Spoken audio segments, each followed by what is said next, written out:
Okay, I think we're going to go ahead and get started, everyone. Welcome. Welcome to spring, April. It's finally here.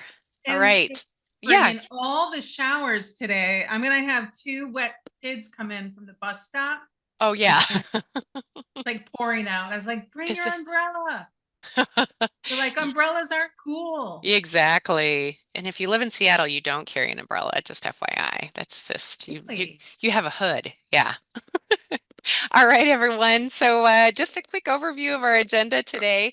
We're going to start with some brief intros and some housekeeping. We're really lucky today that we have Chris Fournier here to talk about ACT as part of the crisis response system. So, we'll shift to him here in just a minute. And we'll be spending, for those of you who are first joining our call, we typically spend most of our time on a special topic and then about 30 minutes or so on open mic time. And this is really our time to kind of put it to you all to be able to ask questions or compare notes on certain things. We love to hear voices or even see people's faces. So typically we'll walk you through kind of how best to do that, since I know everyone is muted and not on video right now, but it's a great opportunity, I think, to just learn from one another. And then just a reminder that we meet every other month. So our next meeting will be on Monday, June 2nd at the same time and same place. And we'll be sending out a registration link about that and the topic soon.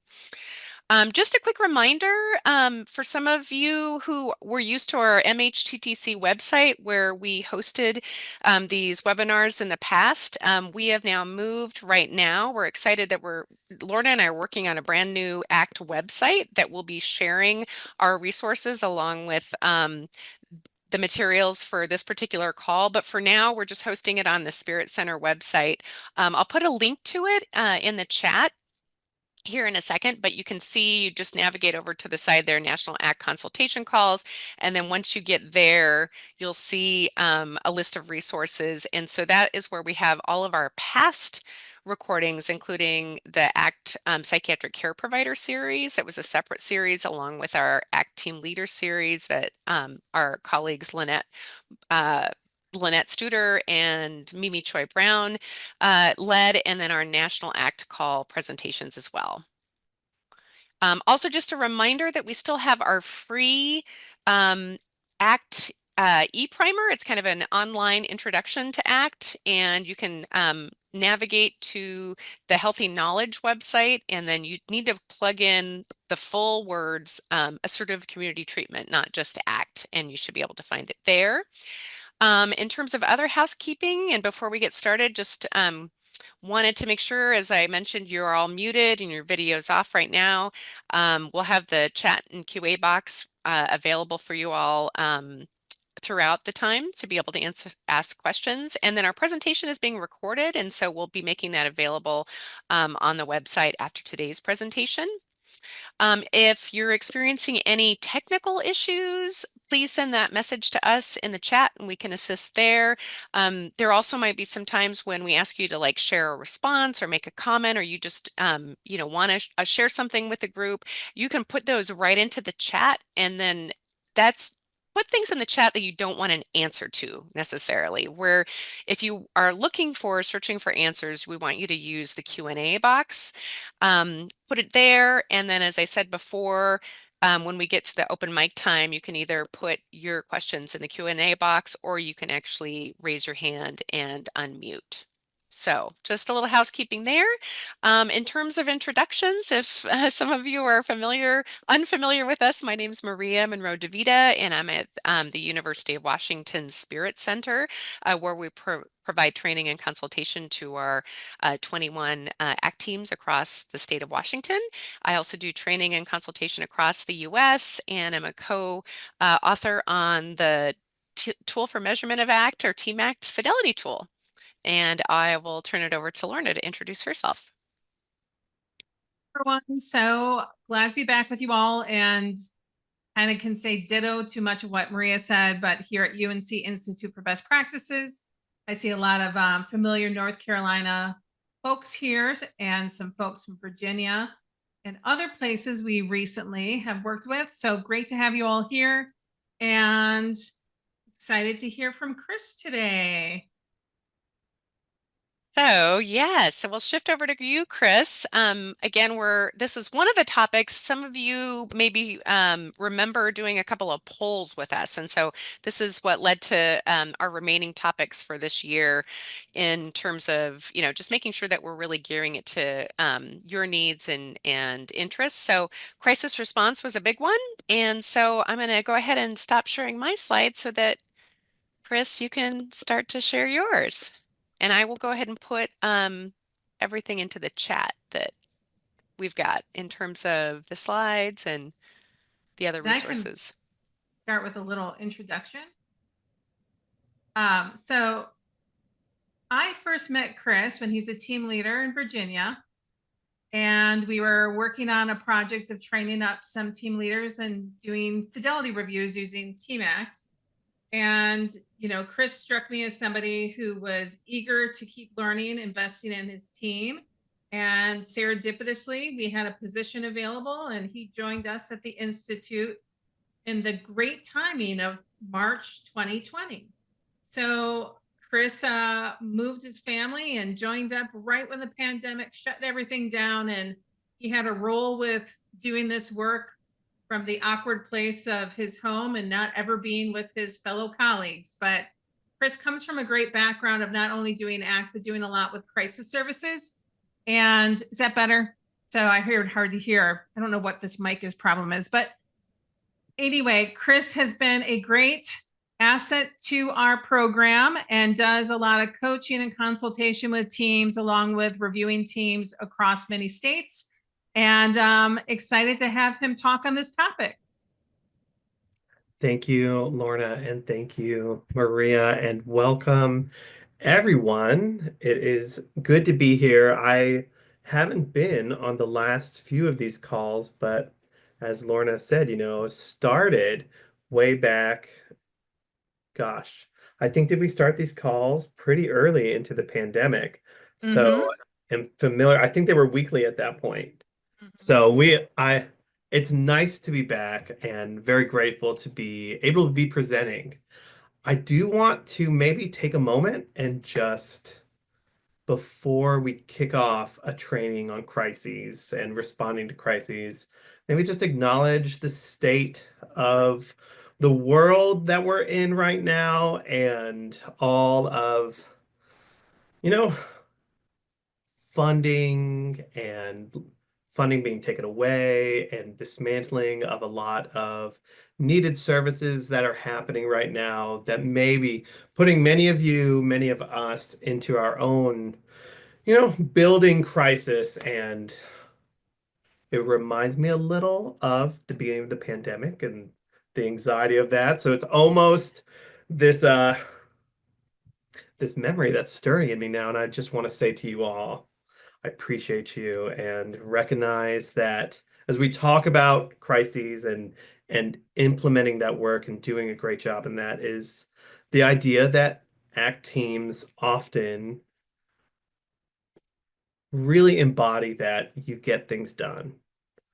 You figure it out, you find a way. I'm reminded of many of our Western North Carolina teams after Hurricane Helene destroyed many of their own homes, went out into the community, hiked up mountains with food and medicine to deliver, a week of water.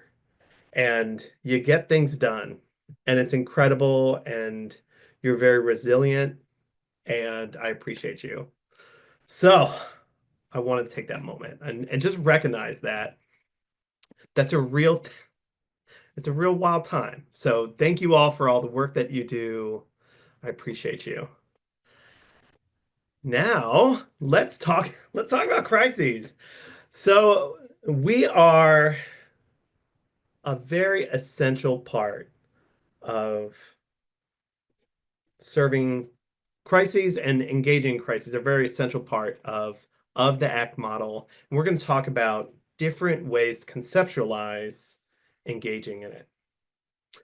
By way of objectives, and you can see we have this upstream, downstream, midstream concept that we're going to be talking about, and I want to introduce my River, the Shenandoah River in Virginia that I grew up on. So that's a picture of it just up the road from where I grew up.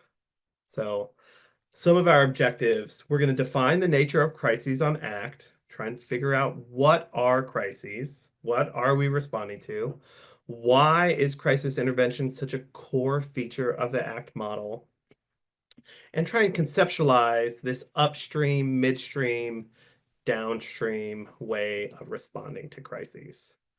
We are going to have a few polls that we can interact with, and I have the next one after this slide. I think the easiest way is just pull out your phone and scan the QR code, but we'll talk about that when we get to it. So the first objective, we're going to accomplish it right away. We're going to hit the ground running, is to define a crisis. So you may ask yourself, what is a crisis with the people that we serve? And I think this small comic from Nathan Pyle really captures it. So he draws these aliens encountering different things in life on Earth. And so here's this alien washing his hands, having a difficult day, yet I maintain composure. Goes to pull the paper towel dispenser out and it rips. It says, haha, this small setback amuses me. Goes to pull the rest of it out and it rips again. And there it is. The person has entered a crisis. So this is a comical example, right? But I think it does capture the idea of a crisis is anything that causes significant distress to a person. I don't think there's been a point in my life where pulling a paper towel dispenser down and it not going was a crisis for me. That's never happened. But I will tell you, I experienced a crisis once when a fax didn't go through. I almost lost it, and I almost picked up the fax machine and smashed it on the ground. Uh, and so knowing what a crisis is all about context, right? So for me, when I experienced my crisis moment, I was working night shift in a hospital, and my job was to do these involuntary hospitalization assessments, determine if a person met the state criteria for it, and then find them an accepting hospital bed. And there was always a time crunch. You had an 8-hour window to do this. And I was doing this process, and I would have to fax the full report and medical records and everything to these different psychiatric units across the state. This was back in Virginia. And I was running around the emergency department to the wings that they had shut down for the night and finding a random fax machine, punching it in, setting a fax, and I would try and find another fax machine because they were so old. They worked so slowly. And I only had the time pressure was building, and I sent this fax to this one hospital that said they would accept once they saw it. And I it went like 30 pages, and on the 31st page just canceled. And I was overwhelmed. And I just almost smashed that fax machine. I was so upset. So for me in that context, that was a crisis.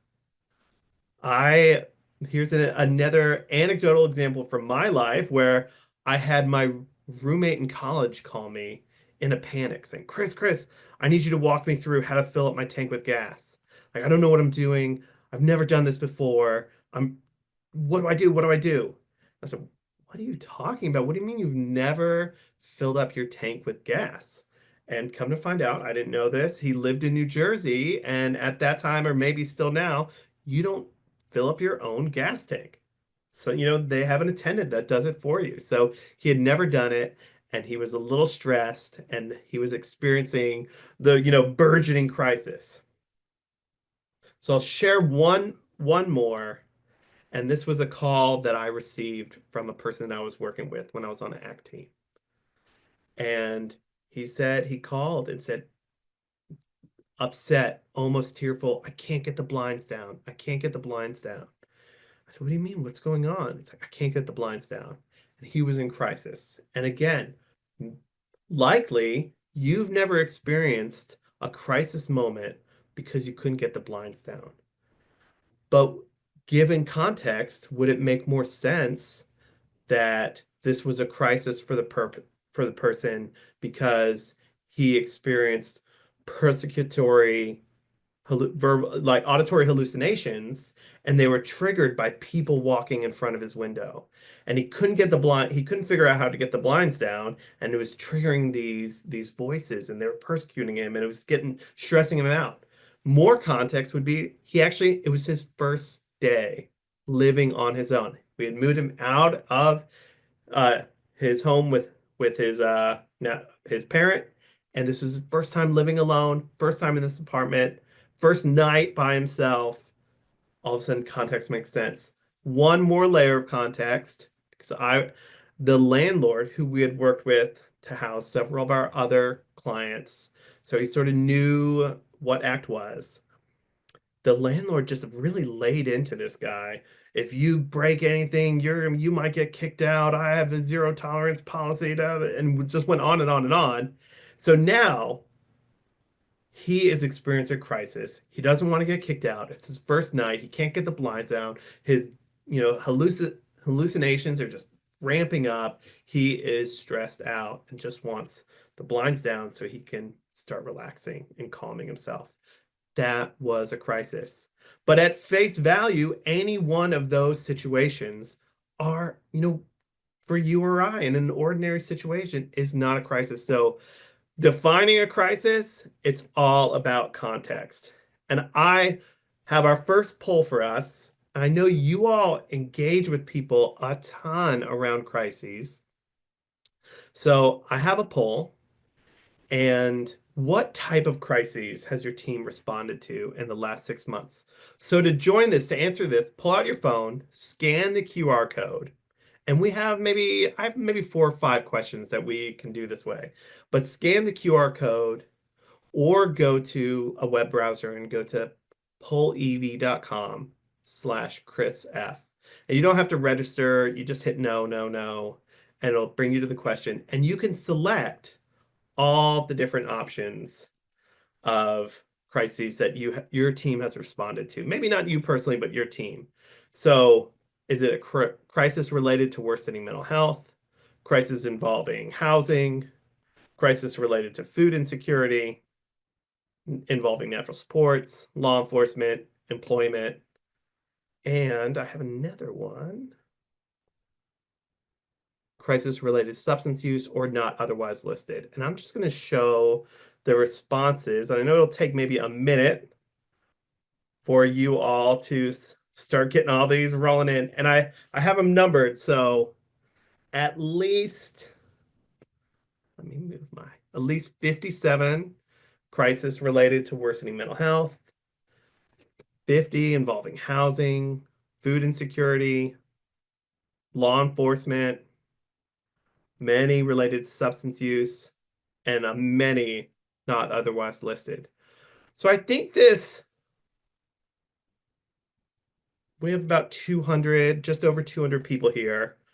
I wish I was good enough at math to just add these up, but it seems like crises are a pretty big part of what you all do. And they range. It's not all just worsening mental health. There's crises involve housing, like the person that I was working with. Crisis related to food insecurity. Crisis related to natural supports. So many different things. And not otherwise listed. And feel free to, pop things to the chat if you want.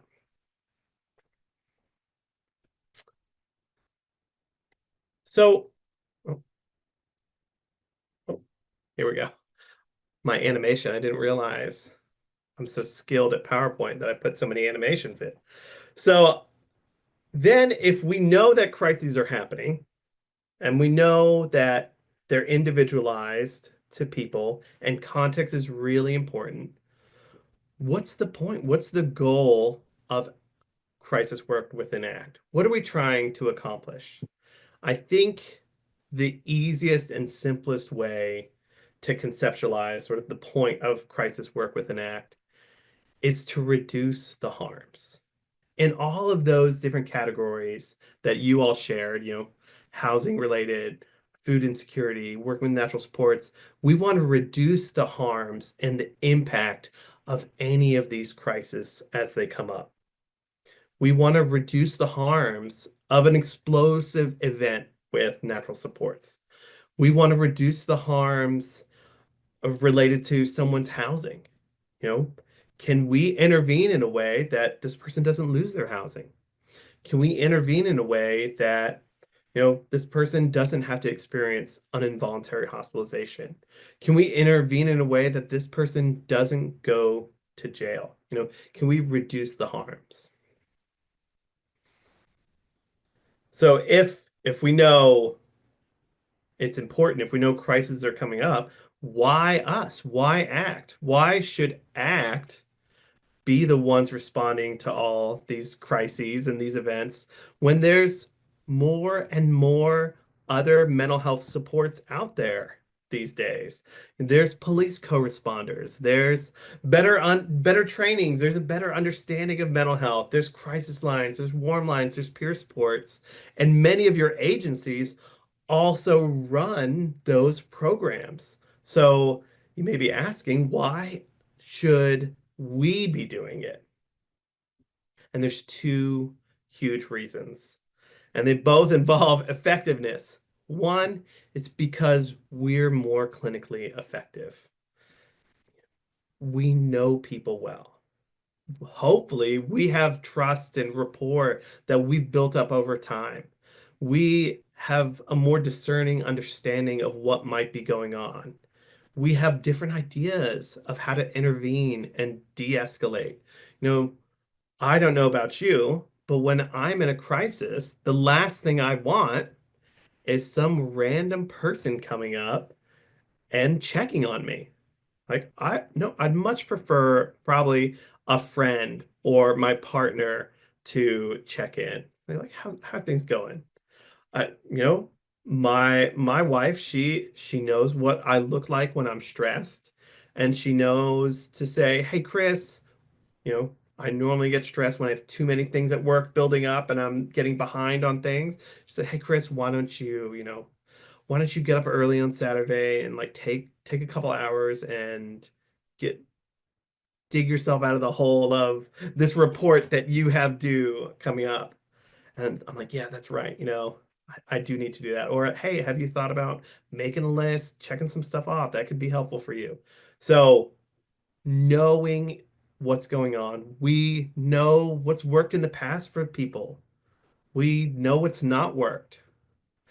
And not only are we more effective in those interventions, but we're cost effective because we're diverting people from emergency settings and hospitalizations. And study after study has shown that we do this. Because we're clinically effective, we become cost effective. We are keeping people, out of the hospital or keeping people out of the hospital for longer stays. And we're keeping people out of jail. We're keeping people out of reducing the amount of ER visits. So this is why ACT is one of the most expensive community-based programs to fund, if it's funded correctly, because we have such a robust toolkit of offerings and things that we can be doing. We keep those low client to staff ratios. We train up, very skilled and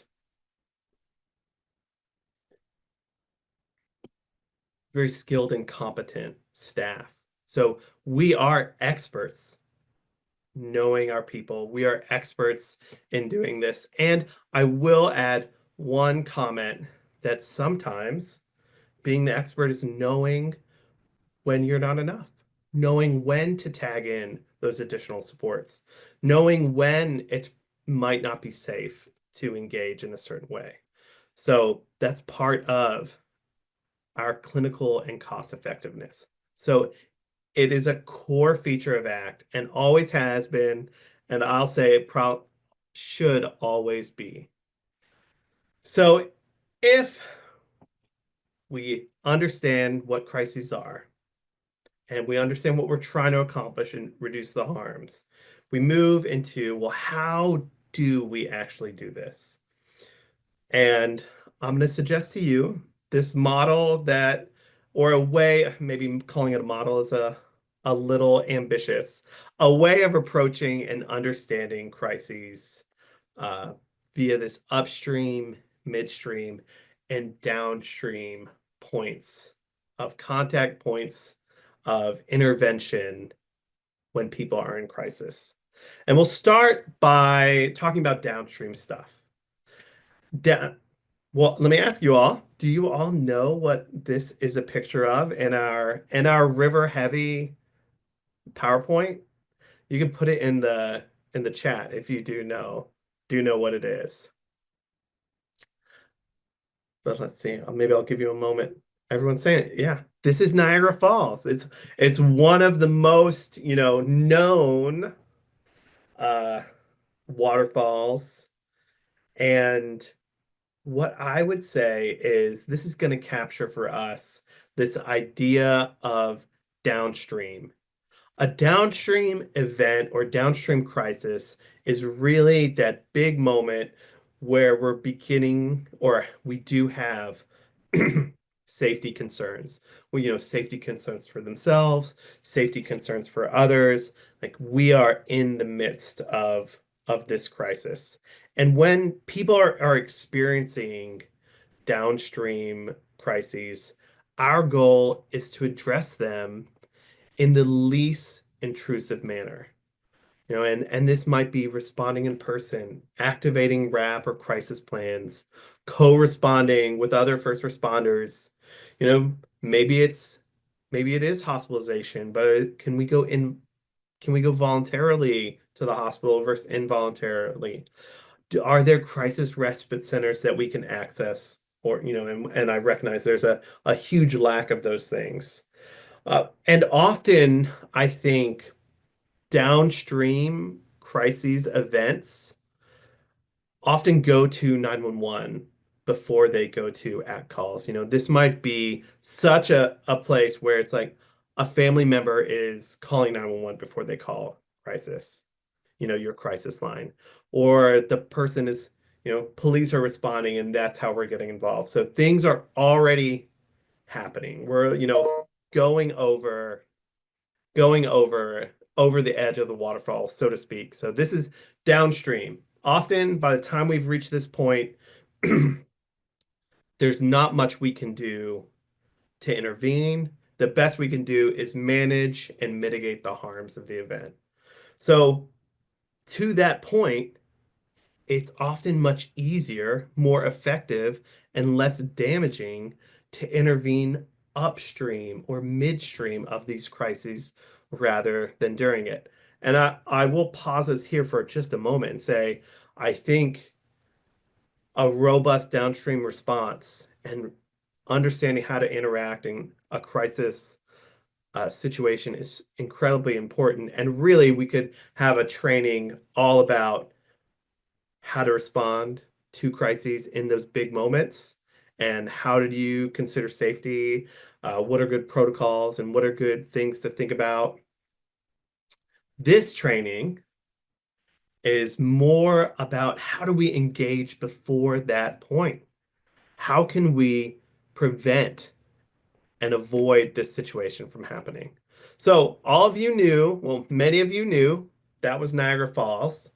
I'll ask you this. Do you know what this is a picture of?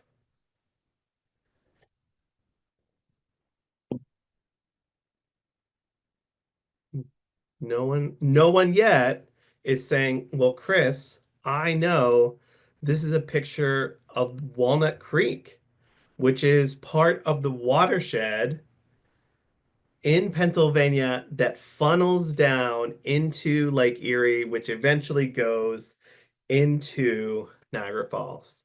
So this is upstream. So of course I didn't know what this was either. I had to Google it. I Googled what's the smallest what's the smallest watershed leading into Niagara Falls? And this is where I found. And then they said it was in Pennsylvania. And I said, does Pennsylvania touch Lake Erie? And found that out too. So it does. There's a little chunk of it. Sorry for all of you in Pennsylvania. I don't know the borders of your state. Okay. Even though I'm from Virginia, so I should know. Somebody said, I thought it was the Shenandoah Valley. It looks like it. So we're taking it in faith that this Walnut Creek is leading into Lake Erie, which is leading into Niagara Falls. So the idea of upstream. So if downstream is, protect from harms, intervene in the least obstructive way possible. Upstream is building protective factors. What can we establish well beforehand that can prevent harms, that can grow resilience, that can strengthen our work when we enter into a crisis with the person or the person. So, and ultimately, it is around promoting these protective factors. We're building in strengths. We're doing that rehabilitative work, whether it's, helping someone get a job, working with them in therapy, doing these wellness interventions, thinking about these dimensions of wellness, financial, social, spiritual, occupational, physical, intellectual, environmental, emotional. I'm going to read them all off. I know you all can too. But, social, we're strengthening their networks so we aren't their only natural supports. Spiritual, we're getting them reconnected with, their spiritual homes and their spiritual beliefs, whether it be churches or mosque or spirituality. Physical, we're strengthening their bodies, whether it be sleep, diet and exercise, nutrition, so that, they're not having as much poor health that is feeding into a crisis. So there's a lot of developing of that. And how we go about this, these upstream responses, are knowing our client, knowing their strengths, knowing their hopes and dreams or their goals, what they're wanting to accomplish, knowing what it is that they're struggling with, building relationships with their natural supports beforehand, before a crisis is, before they're blowing up in crisis, we've already worked with their natural supports. They know us, we know them, we've helped them reestablish, we've gotten releases of information, we've coached natural supports on what to do in a situation. So it's not just in that moment they call us, we say, try this after they've tried 15 other different things that just escalated the person. We say, oh, actually, you know, maybe leave them alone for 20 minutes and then let's come back to it. We've worked on creating a RAP plan. We've worked on creating psychiatric advance directives, crisis plans. So all this comes beforehand. And one point I will comment on is, well, I've commented on all the points. So one point I'll speak more to is this history. And history is one that we miss.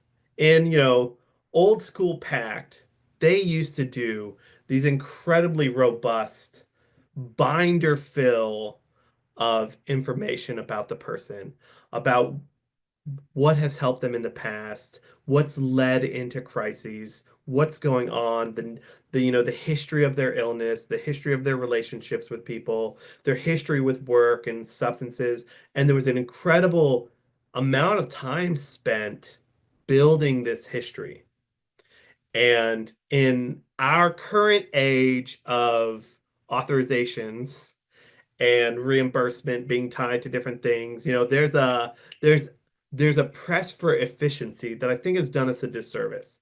I mean, sometimes we're not even the ones who are doing the intakes for our teams. Sometimes we're not even the ones doing that comprehensive clinical assessment or whatever we call it. We use the same generic assessment, intake assessment for every person in our agency or every client new that's coming in, and it just feeds them into the right place. And there's, we want to be efficient.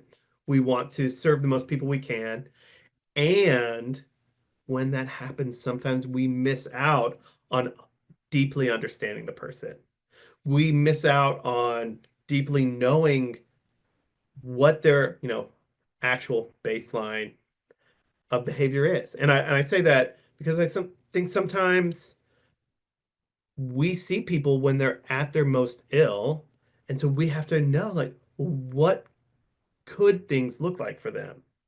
Why shouldn't they get a job? Why shouldn't they be able to live independently? Why shouldn't they, X, Y, or Z accomplish their goals? Look what their life looked up like 5 years ago. Let's see if we can get back to that state. So knowing people's history, but also knowing their triggers, knowing their potential supports that they used to have. So a piece I will encourage us to do is in this upstream work is be growing that understanding of the person. So upstream is doing all this proactive work well before a crisis, but it's also knowing your community. Maria, I see that you raised your hand. Are you indicating No, I was actually just trying to see what is because we have another person raising their hand, so don't mind me. no worries? Feel Okay. free to interrupt at any Yeah, point. yeah. Yeah. I I know I felt so powerful. I can call on you now. Say, yeah, I'll answer your question. Your reward is now. There you Uh, go. so it's not just knowing your client, all this about them. It's knowing your communities. What supports are in the community that are available to meet your person's needs? What needs do they have? So, which preps us for our next question. Back to our polls. And again, here, scan the QR code. You don't have to put your name or anything. And this one, you can type an answer. What community supports are helpful to know for a person in crisis in your community? And think about, as a way of response to this, think about all those different categories of, oh, like, yeah, see, all the different categories of crises that you all have been responding to. Food pantries, food banks, a warming shelter. And so warming shelter, it's very time of the year, right? It's way important during winter. Cooling shelter in the summer. Crisis centers, law enforcement, 211. I assume that's like a crisis or suicide hotline. Rapid rehousing. And not just rapid rehousing, like who at rapid rehousing, what food supports, what emergency services, what drop-in centers, where can a person who's unhoused go to shower? Peer respite, peer run groups, churches. What churches offer food on what days? Detox, rehabs, housing assistance. One thing I always like to comment on is, libraries. Libraries are so helpful.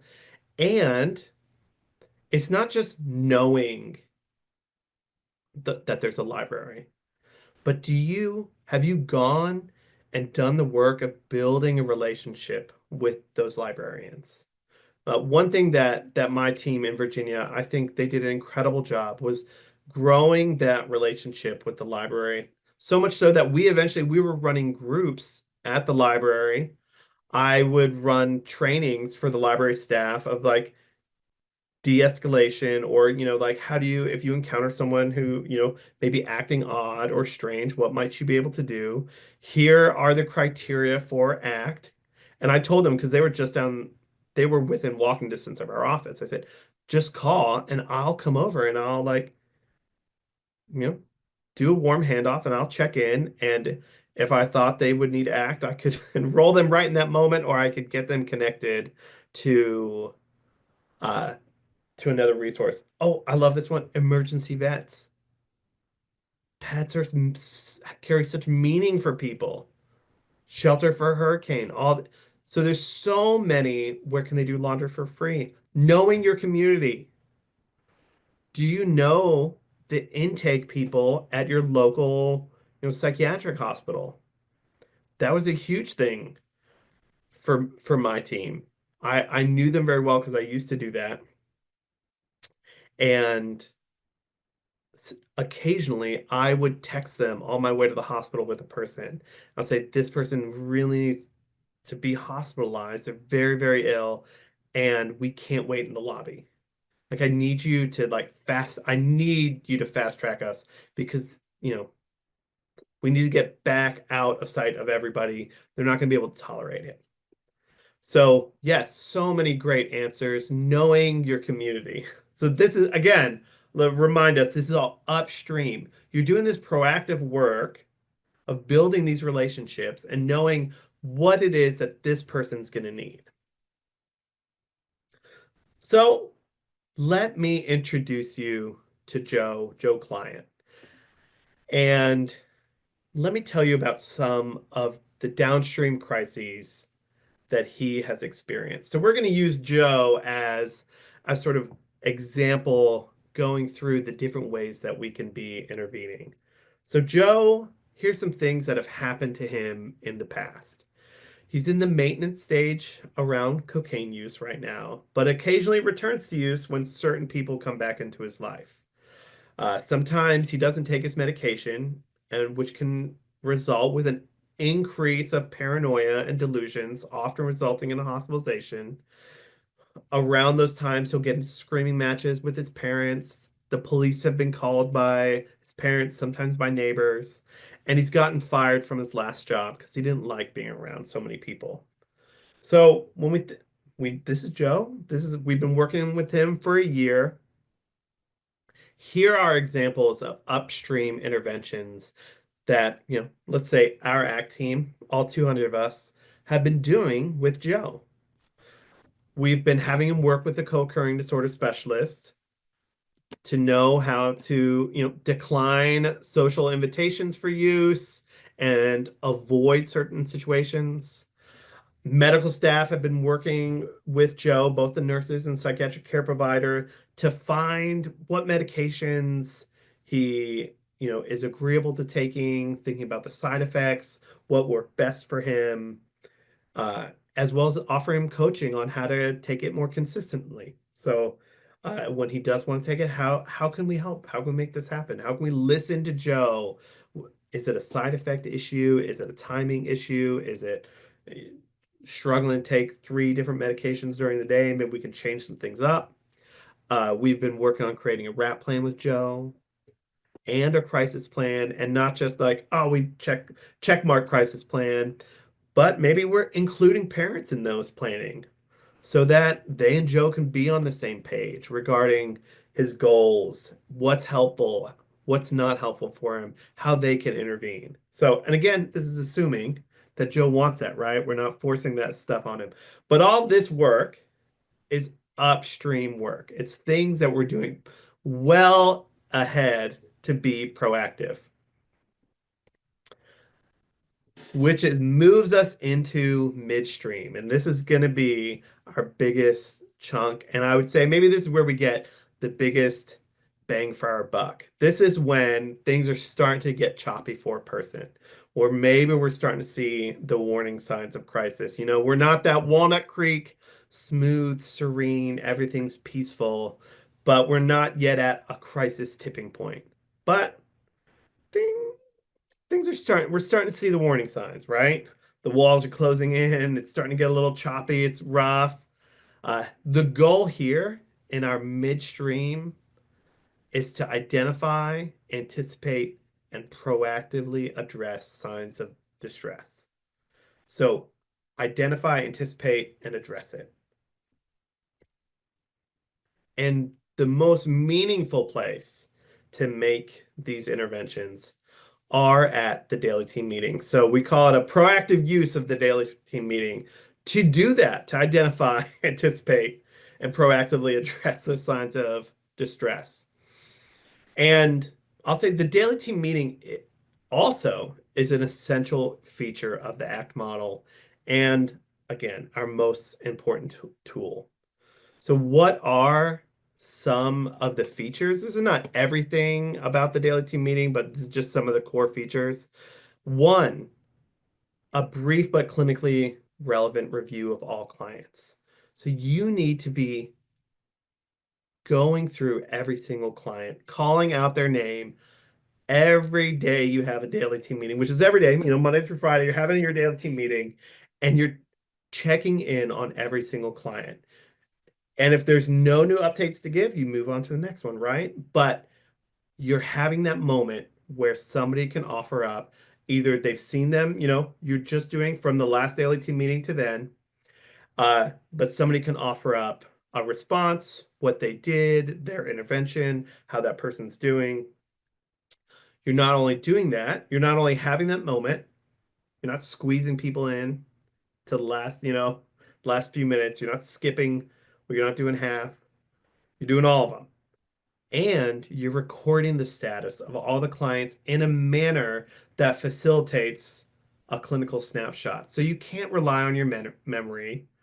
You don't want to just see 1 or 2 days at a time. You want to, ideally be able to see almost a month at a time so you can see any trends. You can see things that are working, see what's not working. I have this example here that we'll look at a little bit more of Joe and what's going on, but that you can see it and your whole staff can see it. I love it when, either it's projected or put on a big screen and everybody can watch and you can see what's going on and follow along in real time as everyone's giving their reports. So not only are you talking about everyone or having a moment for everyone, you're recording, but you're adjusting the daily staff schedule based on things that are coming up during the report out to try and prevent any future crises. So as you're hearing, if we had our, image of the choppy water. As you're hearing someone's entering that, you're beginning to plan out. Let's intervene. What can we do? What should we do? Let's adjust the schedule. And, the closer and closer you're getting to that tipping point, to that downstream moment, the maybe more robust offerings they should be. And the last piece that I want to comment on are that the staff need to be accountable in some way for this follow-up. And maybe I should have rephrased it to say, you need to make sure that this stuff happens. It's not accountable like we're gonna slap on the wrist, you didn't do it, but there's you're juggling so much as a team. You're juggling so much as a team leader that there needs to be some way to remember what it is you're trying to accomplish. That's why we have our schedules, right? And we need to be adjusting the schedule to incorporate. Sorry, I jumped ahead. To incorporate these things. Sorry, I rolled my mouse roller and it threw me off.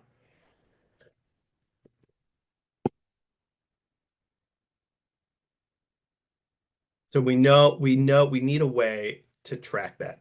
Don't let things fall through the cracks.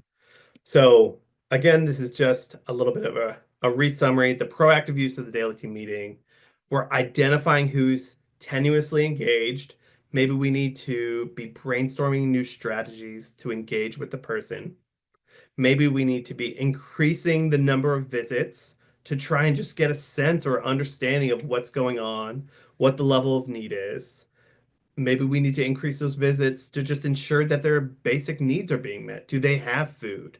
Are they, increasingly becoming more and more paranoid and are stopping eating food that's not canned? So we need to be checking in on them pretty regularly. They trust us. We have a good relationship.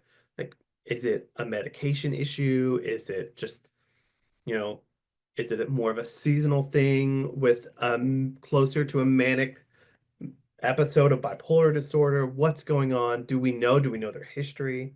So how can we make sure that they have food? How can we make sure, that they're taking care of themselves? How can we be reducing the harms early?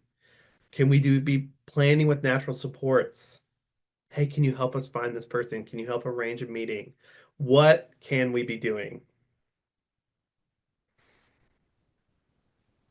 So let's say we get to client Joe in our daily team meeting. No one has anything to report, so there's a moment of silence. We're about to move on to our next client when somebody says, "Hey, wait a second.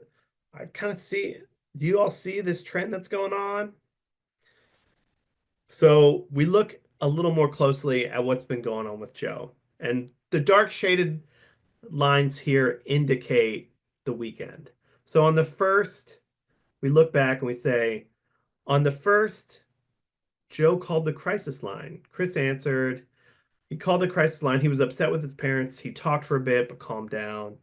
Steve tried to go see him on Monday, made an attempt. He wasn't home to answer calls.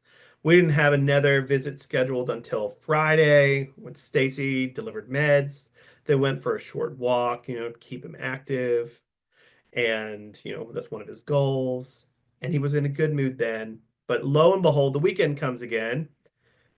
And on Saturday, mom calls the crisis line. He's angry, he stormed out of the house.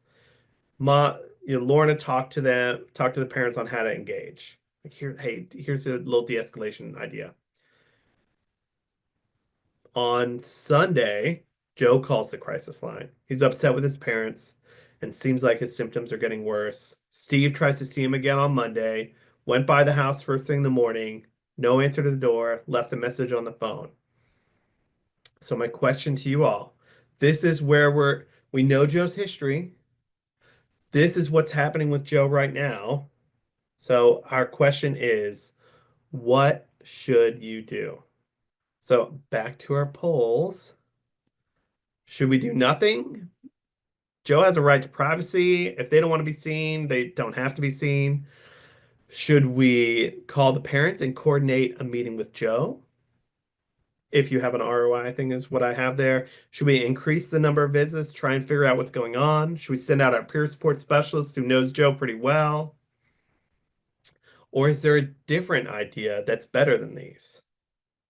What sort of things do you all think? And it's possible that I might let you choose two. So you can see. I can see we're getting some answers in. So let's see the results. What sort of things do we think? Oh, I'm so proud of you. None of you got my trick question, which is A, he does have a right to privacy, but this is where thinking things are not going well for him. And do we even know that he doesn't want to be seen by us? So what is it that we can do? Overwhelmingly, we're seeing C, increase the number of visits, try and figure out what's going on. D, send out the peer support specialist who knows Joe well. Maybe they have really good rapport. Let's get them out. Some people are saying a different idea. And some people are saying call the parents, coordinate with them to meet Joe. And you could do multiple of these, right? And some of you have a different idea. Put it in the question or the chat and we can see it. See what your different ideas are.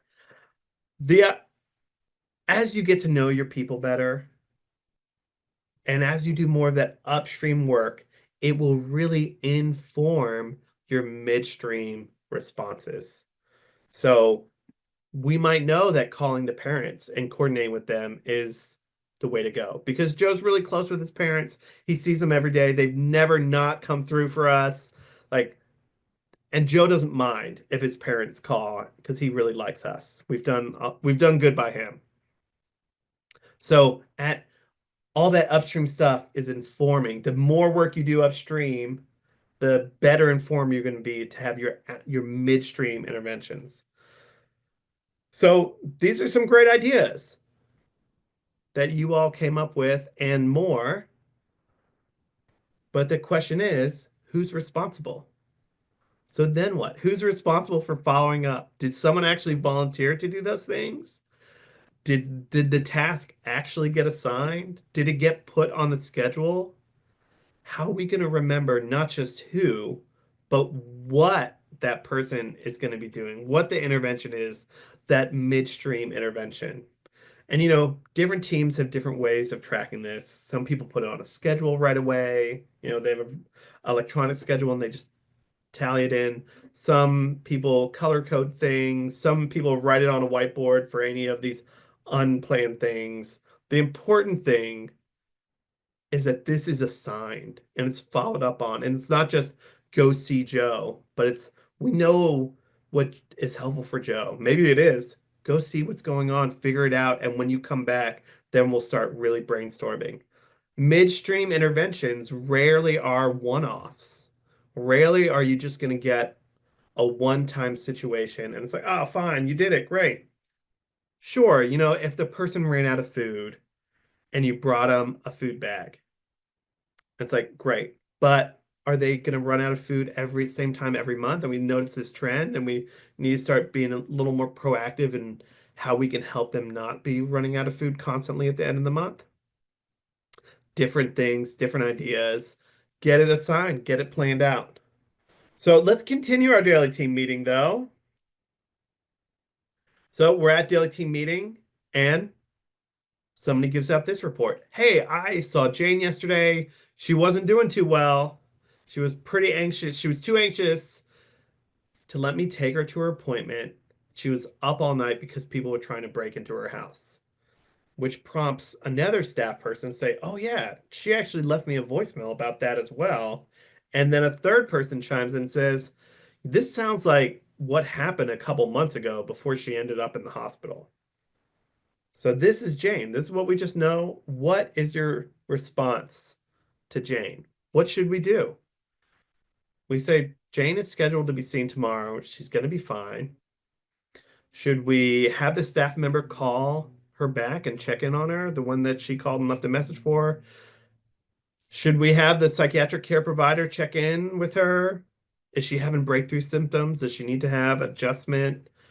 Should we send someone in person to visit and assess? Reminder, use the crisis line and prepare the staff member with different possible supports. So what are your top two? So let's say we're not just doing one thing, we're doing two things. Overwhelmingly, we're seeing, yes, send someone out to see Jane. We need to, lay eyes on her, really understand what's going on. Was it just that one night? Is she doing better now? A lot of you are saying have the staff member call her back. That's a really good idea. Psychiatric care provider, check in with her. Is she having breakthrough symptoms? Does she need that med adjustment? And again, uh, what are our upstream? Do we know the history? Do we know that, oh, she does typically have these breakthrough symptoms in the week or two before, her Invega Sustenna injection or Trinza. She moved to the Trinza and it's a 3 month and 3 weeks before she keeps getting these. So we need to have, a little something to carry her through. Or is it nothing to do with that? It has nothing to do with medications. Maybe she's not even taking any medications. Maybe that's part of it. So great, great responses, great ideas. Who knows? Hopefully we do because we know Jane, because we've built that history. So moving on to our last report during the daily team meeting. We hear someone say, I saw Jaden yesterday to work on cooking meals. We cooked the mac and cheese that we had bought together last Friday. Let's say it's Monday now. He did great. He's going to try cooking a mac and cheese for himself later this week. But he did say that he was feeling bad about this weekend, but he didn't really want to talk about it. And you're about to move on until someone chimes and says, oh my gosh, I forgot that this was right around the time when his mom passed away in that car accident last year. So what do we do? Do we do nothing? Jaden didn't want to talk about it. We should respect that. Should we say someone needs to go check and see if he needs anything and then move on? Should we think about who has the best rapport with Jaden? We identify that it's Amir, our peer support specialist, and we assign Amir to talk with Jaden, see what's up, or see what supports he may need, or none of the above. Everyone, you all saw it beforehand, but I'm just gonna say you all know. Obviously, I made that one sound the best. Yes, we think about Jaden, Who's got the best rapport? We know it's a mirror. Let's send a mirror out. Let's check in. It might not be a big crisis, but let's be proactive. What can we do? What supports might he need?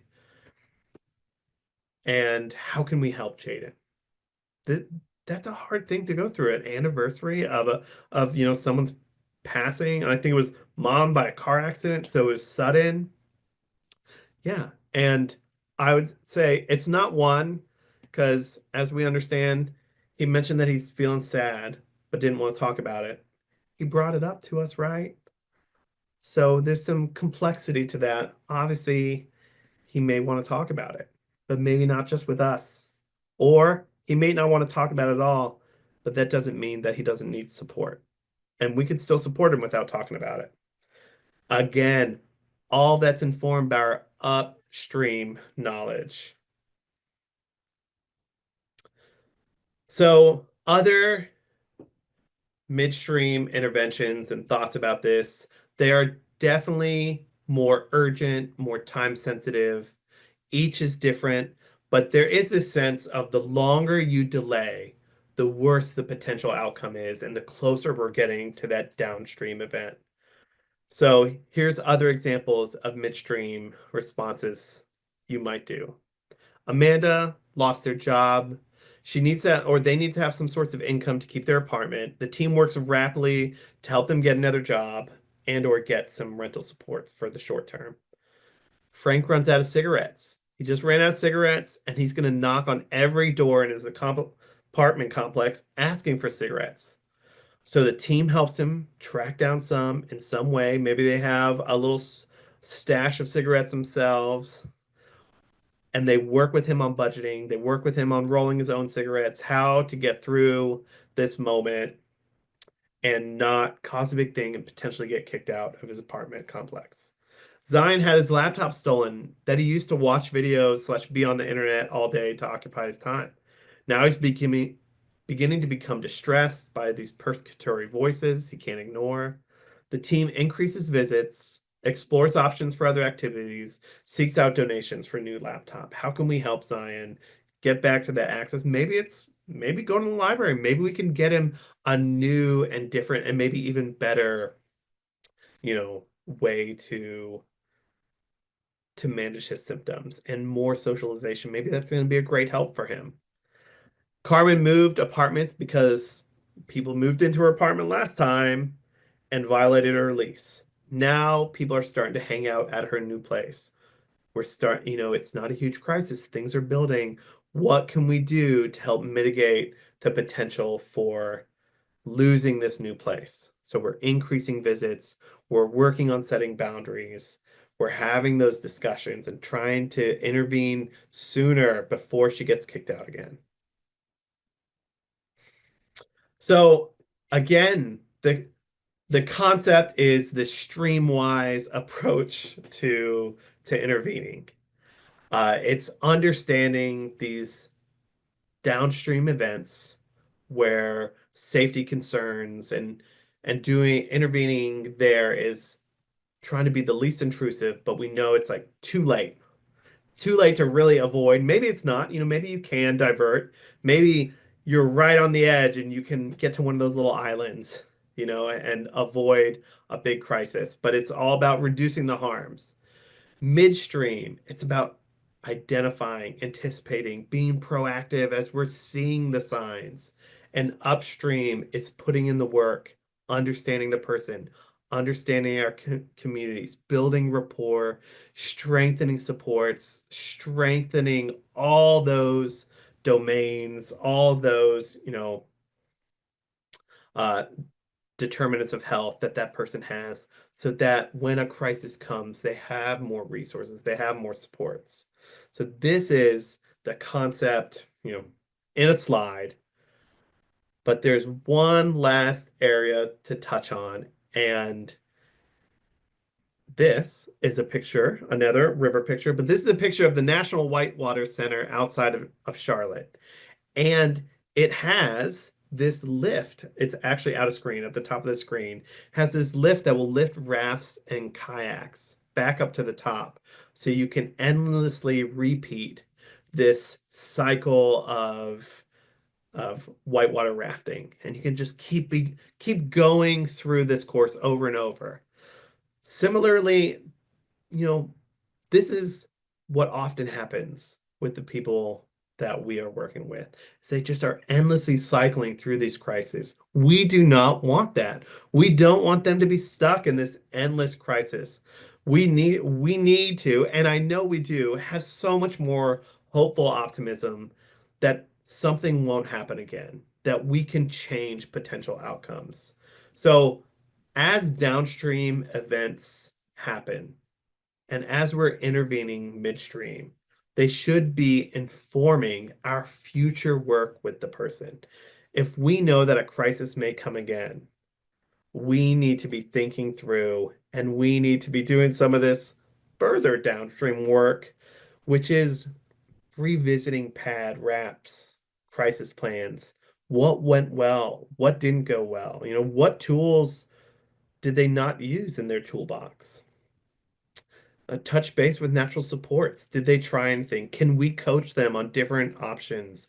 We say, hey, call us first before things build into this big, intense event. What about when somebody ends up with a multi-week hospitalization? How are we managing that? How are we advocating while the person's in the hospital? Are we visiting the hospital? Are we visiting a jail when a person uh, does get hospitalized? What if a big crisis event happens, but it's not something that ends up in hospital or jail? How are we dealing with the fallout of that event? And this is somewhat like akin to the idea of incident analysis, regrouping around what's worked, what didn't work, what other supports can we try next time, and getting that down somewhere beyond just in your team's memory.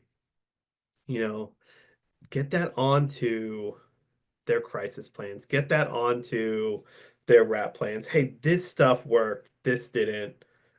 Here's how we can intervene differently. So, learning from this cycle, learning from that journey downstream is going to be hugely important. So, to close, I'm going to say crisis work always has been and always will be a core piece of ACT. And why is that? It's because we have the tools. We know our people so well and so deeply. We have so many more options of interventions to offer. When the police show up at a situation, often, they have one option or two options. Take the person to jail, take them to the hospital. We can offer so many different things. Often, when a co-responder comes or when someone else shows up, the questions they ask are, are you taking your medications? We have so much more. We have the right tool for the job way more often than other crisis supports out there. Not that those aren't valuable, not that they aren't incredibly helpful and helpful for our people. We would say that way more often than not, we can be the ones who skillfully are providing those upstream, midstream, and downstream supports in ways that far better reduce the harms for the people that we serve. And I know you all have just done a great job listening. Thank you so much. I wish we could be more interactive. I know you all engage in crises all the time, as evidenced by that response. There was hundreds and hundreds. So I do want to open up the floor for any questions. I think I saw in the chat box some people talking about the the client log. And so Lorna made a great example of one.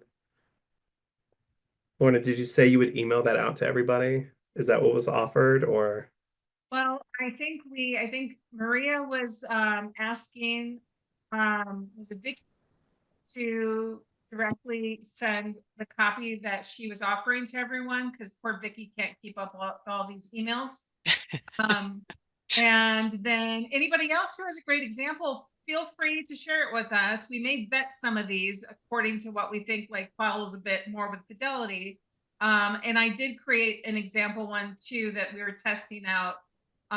People still use Word documents. People use Excel spreadsheets.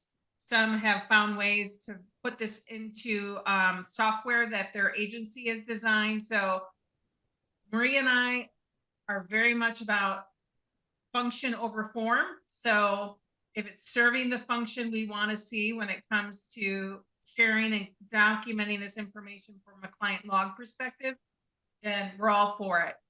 So yes, we'll try to have it all posted with the slides on the website, which was shared earlier for the Spirit Lab. Somebody had asked, is this typical to structure it around a person per month? And it is. And this is very like old school PACT from the 1970s. There's a lot of things that we value that they did that we think still is an important piece of this work. It's akin to doing rounds when you're in an inpatient unit where you're coming together, sharing all this information and keeping up with what's going on. That's what this process is in the daily team meeting, the sharing and the capturing of the information. So it gives you a snapshot in a way that could be used in a lot of different ways, like Chris spoke to earlier. Questions for Chris? Go ahead, Maria. Yeah, I think there was a hand raised earlier, but I don't know if it went back down. It looks like it's not up still. But feel free to ask questions of Chris that way too, if you don't put it in the Q&A. Someone said it would be great to have a video of a team doing this. Yeah. Great. Yes. This has been on our wish list. I think Lorna and I have been talking about like, oh, it'd be so great to like not only record like a really good daily team meeting, but then incorporate like these kinds of conversations, right? And planning and like documentation so we could really, share that as a training tool, right? Okay, we do have a question. I can unmute you, Fatima.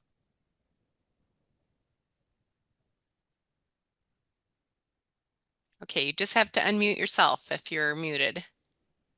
Hello, can you hear me? Yes.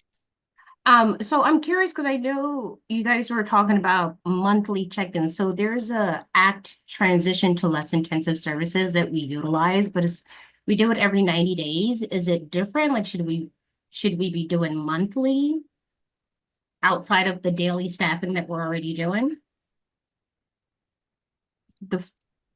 I don't know if that's clear. Sorry if I'm adding more confusion. Where we talked about a monthly check-in. There was something about doing monthly to kind of just check in to see where clients are at, if they need more services, less. Like kind of like more of a let's just like look back, even though you're doing it every day, then just kind of periodically being like, okay, kind of let's take a step back. Like, where are we at? And I think it also kind of overlaps with some of the like review of like assertive engagement, like what kinds of strategies are we using to engage folks? Are those strategies working? So I think it's kind of similar to that, but you're absolutely right. Like daily is key. And I think that was just more of a recommendation, like periodically, like maybe monthly doing that.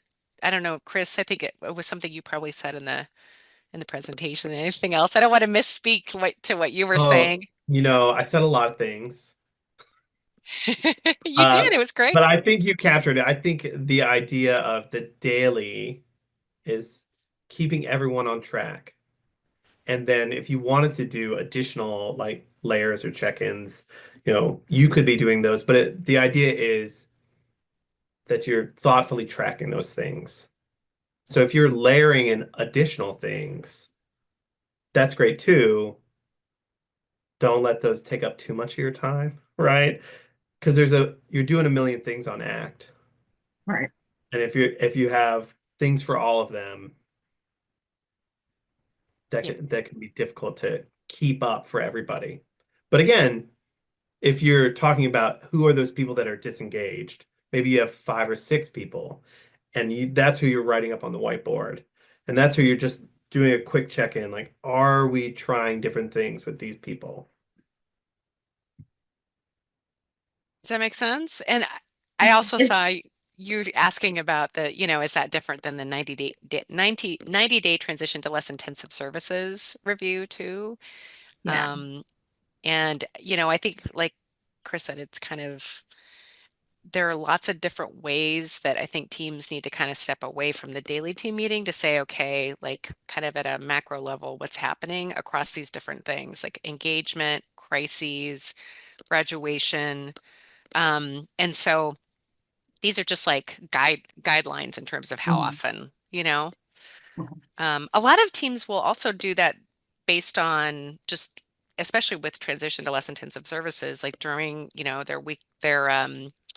their treatment plan review. And it's just a part of that process. So it doesn't have to be 90 days per se. Thank you. Sorry. Does that make sense? Yes, it sounds like it's in addition to like the monthly thing. It's not because I know with the transition into less intensive services, it was part of the reporting that we have to do and is embedded within the individual's chart anyway. So it sounds like what was being discussed earlier is like an addition to just to kind of wherever folks are and what kind of works for each team. Exactly. Yeah. Like kind of what makes sense for your team in terms Mhm. of how many people are really kind of in these different categories in terms of things that you need to address. Does that make Mhm. sense? Yes, Okay. thank you. Yeah, great question. Thank you. And it looks like Nimesh has a question about recommending smaller ITT meetings as a follow-up after a crisis. That's not a bad thing. I think it's all situational. Was the whole team involved and they all know? And is it something that you can just incorporate at the end of the daily team meeting? Do you need to process with the whole team? What's the best use of the team's time? You know, so it could be having that more formal ITT meeting with them and really brainstorming what happened. I think often as things get bigger and bigger and bigger, they sort of suck in more of the team members into those big events, and maybe that's when you want to have the that more analysis. What happened? How did this get to be so bad? What can we do different? Versus that real quick brainstorming and remembering, oh yeah, this would work with the parents. Let's make sure we do that again this time. Just to elaborate for those who may be less familiar with ITT, those individual treatment teams are, when implemented well, certain staff who work closely with that individual. And I think with what Nimish is saying too is when in a daily team meeting, somebody needs more discussion, which typically can be these individuals who are midstream or going into downstream crisis. They get written up on a board so that you keep the flow of the meeting going. And then what we often recommend is at least those who are part of the individual treatment team stay back at the end of the meeting to deep dive a little bit more to talk through what we need to do with this individual. So, and then you report back to the team the next day what it is you decided, what are you trying to do, so everybody stays kind of abreast of what's going on.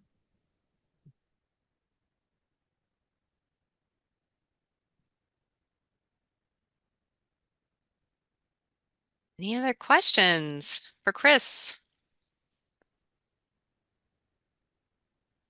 We're kind of cutting a little bit into the open mic time.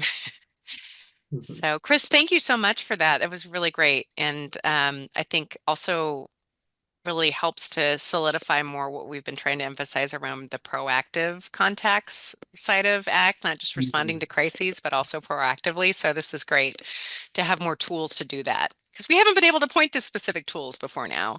It's been a lot of crisis intervention, right?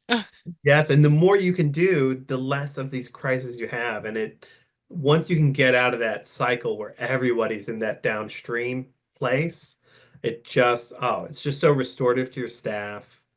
You start seeing more, you can do more of the psych rehab, you can do more of the helping people accomplish their goals and less of the we avoided jail, we avoided a hospital, which are important and we want that. but it feels so much better when you help someone get a job. So thank you all. I appreciate it. I'll go off camera and let you all open mic. Open mic, Katie said, we've been in open mic, so let's continue for 8 more minutes. Anything anybody wants to bring up in our last time, feel free. Either put it in the Q&A or feel free to raise your hand. Okay, Vicky, let's see. We got a couple of people. Great. I'll start with Vicky.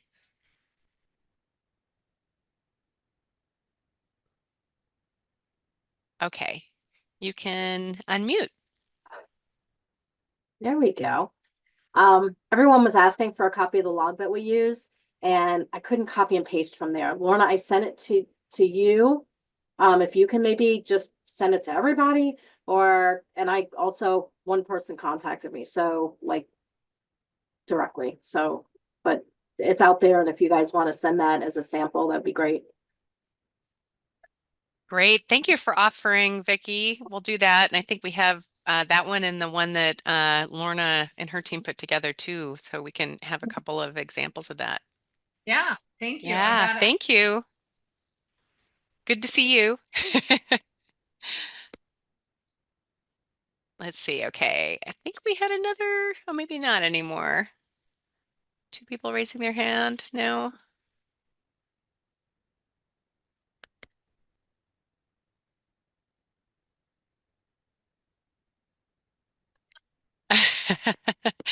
Christy, Yeah. you see the chat box?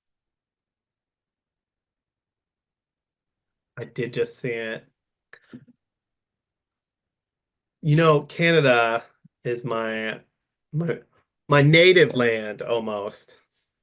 I'm 1/4 Canadian. I was able to talk about this at the Canadian ACT conference in small part. So That's awesome. nice to flesh it out in a much more robust way. Yes. I think Christy from DC has a question. Don't mean to cut you off there, Commander Fan. And we've got a couple of Q&A ones too. So want me to get her? Lorna, you got her? Oh no, you're better. You're skilled at this. Lorna, you gave us a formula for using a non-fasting cholesterol to fit cholesterol ranges. Brenda, I don't know what you're talking about there. When did I do all this? Oh, maybe it was for someone else. It was like a different presenter that did that. No, Brenda, Yeah. share more. Let's see. You like to fake like I'm a doctor sometimes. Like you know what? It might have been one of our psychiatric care provider presentations. So we can pull that up because I don't think we all know. Okay. Evan, you are asking, are we required to discharge clients if they were receiving psych meds from a different provider? So the short answer is no. I think obviously, we are, in order to kind of really have a team that's knowing everything that's happening with, the person you're serving, I think the more that you are the kind of one-stop shop, the, group that's delivering most everything and not brokering out to other providers, the better. But I think sometimes people develop relationships with outside providers before they come in, and they've got that connection, they've got that rapport. Fidelity says 90% are receiving those services directly from the team, so that allows about 10% where sometimes that is kind of the situation that happens, or the person's not receiving, any medications at all, or other services at all. So I would say just making sure that there's a lot of good communication and coordination with that outside provider would be key. And if they can have even a guest spot every so often in your daily team meeting, that's another, I think, really good opportunity to ensure that they're in the loop and you're in the loop with them. Okay, Christy. Thanks so much. Can you hear me okay? Yes. Great. And this definitely is probably maybe a topic for another day. But my question is that as we see more and more behavioral health move to managed care, are you seeing around the country a push to step people down from ACT sooner than they're ready, which is what I'm concerned about, certainly in our community, where they're about to move authorizations, for example, to an outside, care management team. who don't really understand ACT and say things like, well, if the person's working, they don't need ACT anymore. I mean, they're working. So I'm just curious, and maybe a topic for another time around strategies there and how we tackling this. And certainly we want to graduate people and step them down to lesser level. Absolutely. We do that all the time, but I'm starting to see already the pressure. They're like, the MCOs, this is very expensive. You know, we need to step people down faster, and some strategies around managed care and ACT. Yeah, good question. So I think we have seen it vary considerably across states where they have some level of managed care. Some states have managed care that actually is pretty rubber stampy and doesn't try to micromanage much in terms of who's getting care. They may not even expect authorizations. So they trust the teams. We have some places that I think the MCOs do get into it too much and start gatekeeping a bit too much around it. And we find that it just begs for a lot of education with them around kind of like who's appropriate for ACT. The intent of ACT is a longer term rehabilitative service. If the MCO is at all responsible for costs for anything related to inpatient stay, that can help for them to see that it's in their interest to be able to keep people longer. Sometimes it depends on who your MCOs that have moved into the area, that we can sometimes help make some connections for them to talk to other states that operate with that MCO that may have found a better kind of partnership together. So I think it's a range. You're going to hear a range. So anything to add to that, Maria? No, I think that's well said. Does that answer your question, Christy? Yeah, definitely a good start. And I wish there was a rubber stamp, but then also I know that's not good because fraud, right? But like I just finding that balance, it seems, is the sweet spot. And I love that offer. So thank you. Yeah. Yeah. It was surprising to us in the national study how many states operate without having authorizations. That's So shocking to me. it is, but it's really is this kind of like I mean, good for trust them. and verify a bit more where they're Oh, I love that. Yeah. Love that. Thanks so much, Christy. Hope to see you at the next one. Yes. Let's see, we've got a question about how often are we supposed to do treatment plan reviews, and then frequency determined by the fidelity. So frequency is actually determined by whoever the funder is and the requirements of states. So typically that's every 6 months. The TMACT says at least every 6 months in terms of how often teams are doing treatment plan reviews. But in some areas, I know I have heard, every 3 months for various types of treatment plan reviews. I'm not sure if that's dictated by your MCO or other authority, but I would say go to whatever the indication is in your local area to ensure that you're doing it with appropriate frequency. But I would say at least 6 months. Should we try to tackle this last one? I can, do you want me to? Sure, I haven't had a chance to look at it, so go for it. So somebody's asking, they already have some crisis services internal that do pre-screenings.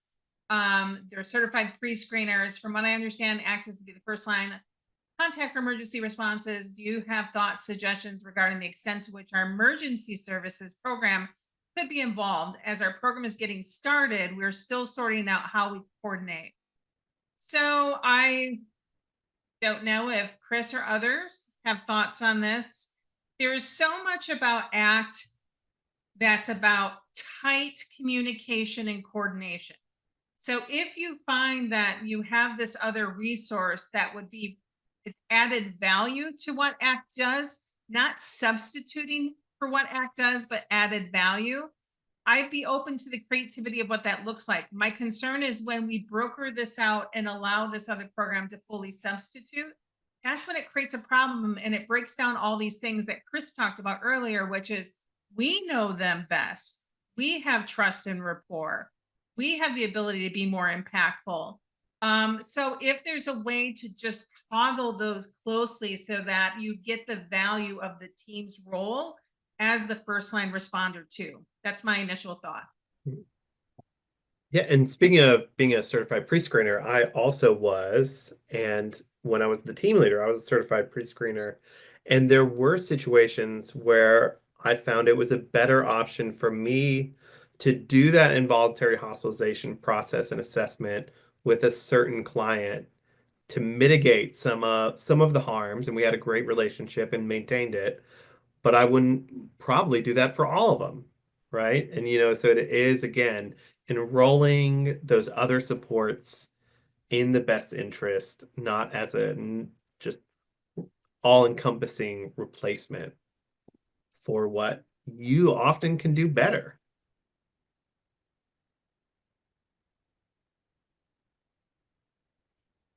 All right. Maria, Yeah. they're asking about where to keep an eye on for where all these materials are going to post. Yeah. It's just your website where it's the National ACT consultation calls, right? Right. Yeah. Okay. So I will go ahead and put, so you will be looking for them here, but we'll also send an email out to the group. This is where all the past ones are. And then the slides for today, just like for right now are in, let me post those really quick. And I'll give you a moment. We won't jump right off of here just right away so that you guys can have time to pull that. That's where these are, and then we'll make sure it's all together. So the slides, the example tracking sheets, and the recording will all be in the same place.